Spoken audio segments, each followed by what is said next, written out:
అల్లు అర్జున్ గారి సినిమా మీద ఎంతమంది దుష్ప్రచారం చేసినా అది పార్ట్ 2 కదా. ఏ పుష్పాన్ని చూడకోకుండా ఎవడు ఆపలేడు.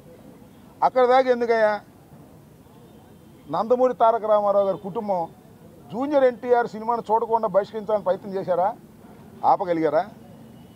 అట్లాగే ఇప్పుడు ఆయన పేరేంటి అల్లు అర్జున్ గారి సినిమాని ఆపాలని ప్రయత్నం చేస్తే ప్రజలు చూడరు. బాగున్న సినిమా ఏదైనా చూస్తారు. అరే రాజ్బాబు హీరోగా యాక్ట్ చేసిన సినిమా బ్రహ్మాండంగా చూసామా మేము? సినిమా బాగుంటే, ఎన్టీ రామారావు గారి సినిమాలు బాగోకపోతే ఫ్లాప్ అయినాయండి. ఏం చెప్తాం? సినిమా బాగుంటే ఎవరైనా చూస్తారు. అరచేతిని అడ్డుపెట్టి సూర్యకాంతిని ఆపలేరు.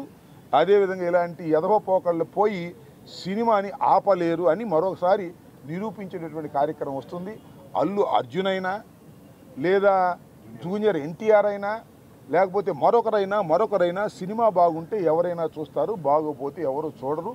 నాకు తెలిసి అందరూ ఉవ్విళ్ళూరుతున్నారు. పుష్ప 2 చూద్దాం, దానిలో ఎంత బ్రహ్మాండంగా ఉంటుందని అందరూ ఎదురు చూస్తున్నారు. నేను కూడా ఎదురు చూస్తున్నా. మరీ థియేటర్లోకి వెళ్ళి చూడాలంటే ఇబ్బందిని నేను కూడా పుష్ప 2 ఎలా ఉంటుందో చూడాలని నాకు బాగా కోరికగా ఉంది. ఎందుకంటే చాలా అద్భుతంగా పార్ట్ 1 అద్భుతంగా ఉంది కదా, హాలీవుడ్ స్టైల్లో ఉంది కదా, అందరినీ తలదన్నే విధంగా వెళ్ళాడు కదా అల్లు అర్జును. అందువల్ల బాగా జలసిగా ఉంది కొంతమందికి. మీ జలసి వల్ల మీ కడుపులు పుచ్చిపోతాయి, గుర్తుపెట్టుకోండి. పోయేవాడిని ఎవడో పట్టుకోలేడు, పైకి వెళ్ళేవాడిని. మీరు పట్టుకోవాలని ప్రయత్నం చేస్తే మీ కడుపులే గ్యాస్తో పుచ్చిపోతాయి, గుర్తుపెట్టుకోమని ఈ సందర్భంగా చెప్పలేదు. ఏంటి నేను సినిమా చూడమని నువ్వు చూడు, నాకు రాదు, టికెట్ ఇస్తాను నీకు, అందరు చూడలేను. కానీ నాకెందుకు సినిమా ప్రచారం? అడిగారు కాబట్టి చెప్పాను. నేను సినిమా జోలికి వెళ్తానా? అడిగారు కాబట్టి చెబుతాం. అప్పుడెప్పుడో బ్రో సినిమా గురించి వెళ్ళాము, దానిలో నాది కూడా పెట్టారు కాబట్టి. నేను అనేది ఏంటంటే, మీరు అడిగారు కాబట్టి కాస్త చెప్పాలి కాబట్టి, మీకు చెప్పకపోతే బాగోదు కాబట్టి కొన్ని ఏమో చెప్పము, కొన్ని ఏమో చెబుతాం. మనకు నచ్చింది చెబుతాం, మనసుకు నచ్చని నో కామెంట్ అని వెళ్ళిపోతాం.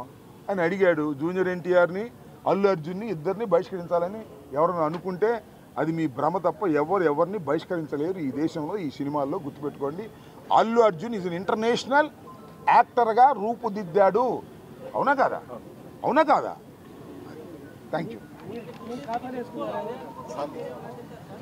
టీడీపీకి